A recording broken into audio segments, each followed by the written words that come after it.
성경 말씀은 디모데후서 4장 9절부터 11절까지 봉독하겠습니다. 디모데후서 4장 9절부터 11절까지입니다. 너는 어서 속히 내게로 오라. 대만은 이 세상을 사랑하여 나를 버리고 데살로니가로 갔고, 그리스에는 갈라디아로, 디도는 달마디아로 갔고, 누가만 나와 함께 있느니라. 내가 올 때에 마가를 데리고 오라. 그가 나의 일에 유익하니라. 아멘.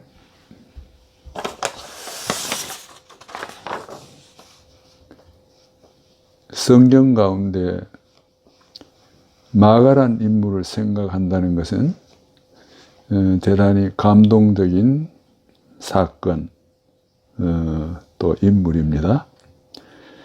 그는 처음에는 결점이 많고 부족한 면이 있었지만은, 그러나 점점 그 결점을 버리고 부족한 것을 버리고 나중에는 훌륭한 일꾼이 된 인물입니다.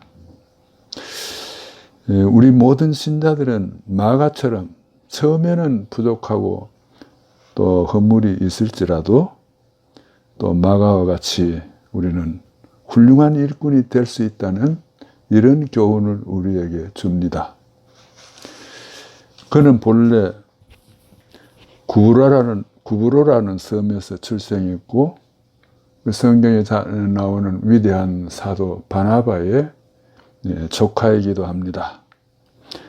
바나바와 같이 또 바울을 따라 전도에 나섰지만은 도중에 하차해서 예루살렘으로 돌아온 일이 있습니다. 이것 때문에 바나바와 바울이 2차 전도 여행을 나갔을 때에 다투기도 했습니다.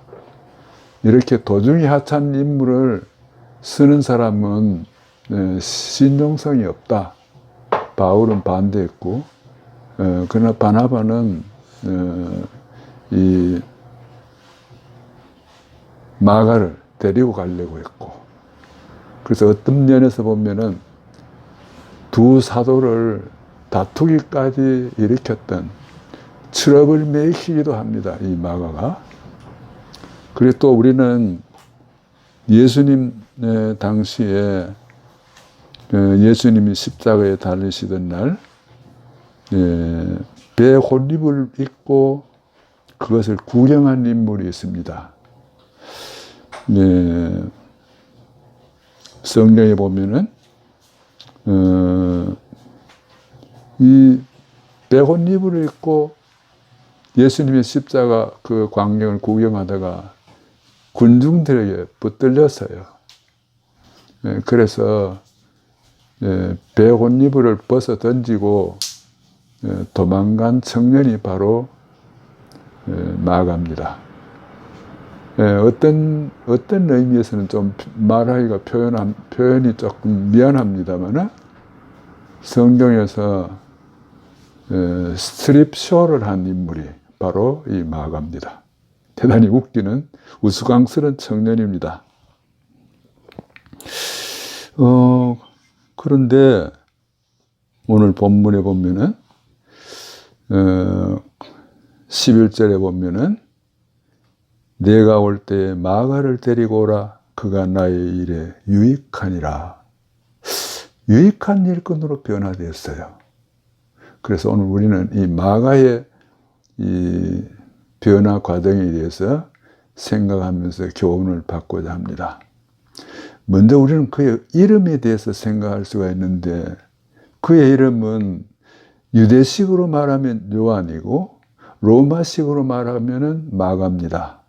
본 이름은 요한이고, 그리고 개정에서 부른 이름이 마가입니다. 그럼 왜 이름을 바꾸었을까? 성경학자들은 그는 이방인들에게, 로마 사람들에게 복음을 잘 증거하기 위해서 로마의 그 이름으로, 로마식으로 이름을 마가라 하고 불렀던 것입니다. 다시 말씀드리면은 전도를 효과 있게 하기 위해서 자기 이름을 요한이라 하지 아니하고 마가라 했다는 이런 해석이 됩니다. 이것은 참 교훈이 되죠. 복음을 어떻게 하면은 잘 증거하기 위해서 이름을 요한에서 마가로 바꾼 이런 사건입니다. 마치 예수님께서 하나님의 자녀이지만은 어떻게 하면은 세상 사람들을 구원할 수 있을까? 그래서 그 영광스러운 하나님 나라의 보좌를 버리고 이 땅에 오셔서 인간의 몸을 입으신 것처럼 이런 그 마가의 이름에 담긴 심오한 뜻이 있습니다. 우리가 복음을 위해서 어떻게 해야 될까요? 우리가 어떤 면에서는 이름도 바꾸면서까지 이런 복음을 증거하기 위해 이렇게 변했던 이름을 변명했던 이름을 바꾸었던 이 마가의 이 사건이 우리에게 교훈이 됩니다. 또 하나는 그의 겸손입니다. 알렉산더 네클라렌이라는 유명한 목사는 마가에 대해서 세 가지로 말했습니다. 하나는 그는 바울의 사역을 위해서 수종자로 생활했다. 또한 두 번째로는 오랜 기간 동안 그의 일생을 보면은 섬기는 생활을 했다. 젊었을 때는 그렇지 못했습니다만 오랜 동안 그렇게 했다는 겁니다. 그리고 그는 절제하는 사람이었다. 이렇게 말했습니다. 어떤 의미에서는 바울에게 항의를 할 수 있는 인물이기도 한데, 예를 들면은 디모데는 에베소 교회 감독으로 보냈고, 디도는 그레데 교회의 감독으로 보냈고, 에바브로디도는 관리자로, 그리고 아볼로는 설교자로, 그렇게 바울이 인물을 사용했는데 자기는 아무 임무를 주지 아니했다는 겁니다. 그리고 에베소서 베드로전서 5장 12절에 보면은 베드로는 이렇게 말합니다. 내 아들 마가라 그랬습니다. 베드로를 따라다니면서 로마의 통역을 로마 사람들에게 로마어로 통역하면서 이렇게 복음을 전하면서 섬기는 생활을 한 것을 우리가 볼 수가 있습니다. 또 우리가 마가에 대해서 생각할 때에 그는 훌륭한 멘토를 둔 인물이기도 합니다. 훌륭한 지도자를 그는 많이 이렇게 대하고 또 그들로부터 배운 이런 인물이기도 합니다. 예를 든다면은 사도 바울이 섬겼던 인물 가운데는 이 마가가 섬겼던 인물 가운데는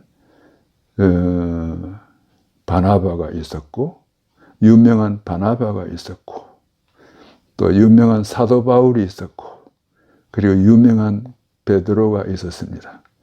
베드로에게는 아들처럼 그렇게 섬기면서 베드로의 그 삶과 그의 설교 그리고 그의 신앙을 그대로 물려받은 것입니다.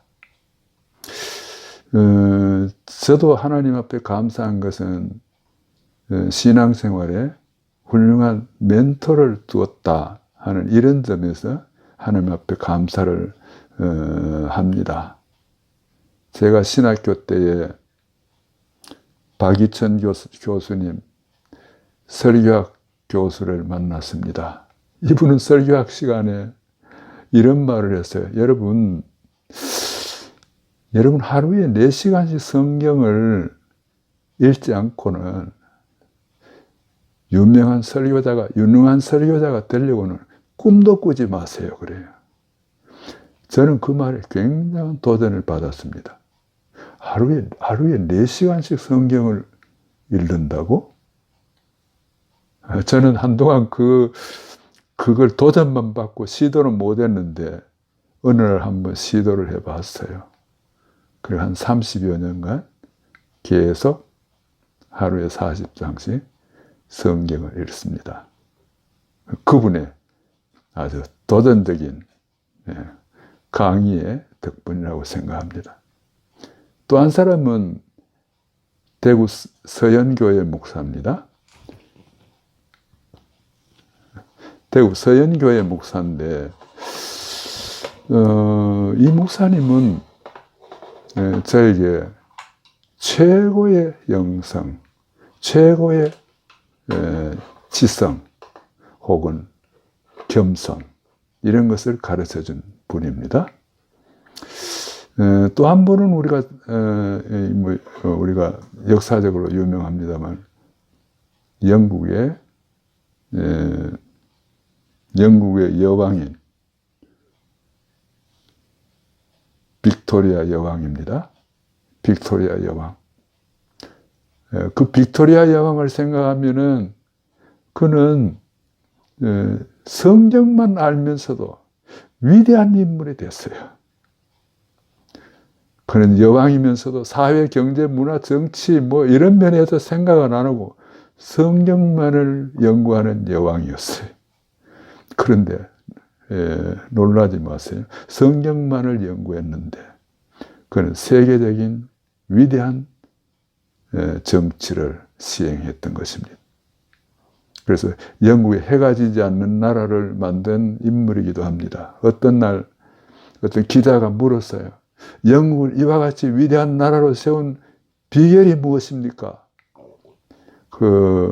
그분은 이런 옆에 있는 성경을 가르쳐서 저를 영국을 이렇게 위대한 나라로 만든 그 비결은 이 성경입니다. 그래요. 그래서 우리가 성경을 알면은 가장 경쟁력 있는 이런 인물이 될 수 있다는 것을 보여준 인물이 바로 빅토리아 여왕입니다. 또 한 사람은 찰스 스폴턴 목사입니다. 이분은 대학교를 졸업하지 않았어요. 그렇게 학식이 없는 것 같은데 영국에서 최고의 교회를 섬겼고 그분의 이 별명이 뭔가 하면은 설교의 황태자입니다. 멋있는 분들이잖아요. 그래서 저는 이런 분을 멘토로 삼고 이렇게 신앙생활을 하고 있습니다. 그리고 이 마지막으로는 마가는 우리가 잘 알다시피 마가복음을 기록한 이런 훌륭한 일을 했습니다. 우리가 사복음서를 이렇게 이해를 하는데 마태, 마가, 누가, 요한 사복음이 있는데 마가복음 좀 특이합니다. 왜냐하면은 마가복음은 한 두 가지 뚜렷한 특징이 있어요. 하나는 이 마가복음은 사복음 가운데서 가장 먼저 기록을 했습니다. 이 말은 무슨 말인가 하면은 신앙생활에서 우선적이면서 가장 먼저 실행했던 이런 면을 우리에게 보여줍니다. 그리고 두 번째로는 마가복음은 다른 복음하고 약간 성격이 다릅니다. 행동을 강조하고 있습니다. 마가복음 1장 1절에 보면은 하나님의 아들 예수 그리스도의 복음의 시작이라. 하나님의 아들 예수 그리스도의 복음의 시작이라. 예수 그리스도의 활동을 처음부터 바로 그냥 서론도 본론도 없이 시작합니다. 우리가 잘 알고 있는 다른 복음의 마태복음의 장황한 족보 이야기도 없고 산상수훈도 없고, 그 요한복음에서 유명한 설교인 요한복음 14장, 15장, 16장에 그 위대한 설교도 없고, 요한복음 17장 예수님의 그 너무나도 유명한 기도도 없고, 그냥 예수 그리스도의 복음의 시작이라 그러면서 예수님의 그 활동을 소개를 합니다. 좀 특이하죠? 제가 부천에서 제 친구이기도 한 어느 교회 저녁 예배, 헌신 예배를 갔습니다. 그 교회는 아마 부천에서는 제일 큰 교회로 알고 있습니다. 근데 그 목사님이 한 말이 굉장히 충격적인 말을 했어요. 그건 뭔가 하면은 저보고 하는 말이, 목사님, 저는 평생 목회를 하면서 행동을 어떻게 하는가 늘 고민하고 있습니다. 그래요? 그래서 제 스타일하고는 완전히 틀리거든요. 저는 평생을 어떻게 하면 말을 잘할 수 있을까? 그걸 고민을 하는데, 그분은 어떻게 하면은 평생을 행동을 잘할 수 있을까? 근데 그 교회에 일화가 있습니다. 교회를 건축할 때 그 교회가 큰 빚을 지고 재정적으로 파산이 됐어요. 교인들이 다 흩어졌습니다. 목사님 혼자 남았어요. 목사님 혼자 남아가지고 빚쟁이한테 끌려다니고 얻어맞기도 하고 뺨도 맞고 발에 차이기도 했습니다. 교인들이 그걸 봤어요. 길을 가면서. 저 교회는 마지막이라고 생각했습니다. 그런데요, 하나님이 회복시켜 주셨어요. 그래서 그 교회 건축도 하고 부천에서 제일 큰 교회로 성장했습니다. 행동하는 목사. 대단합니다.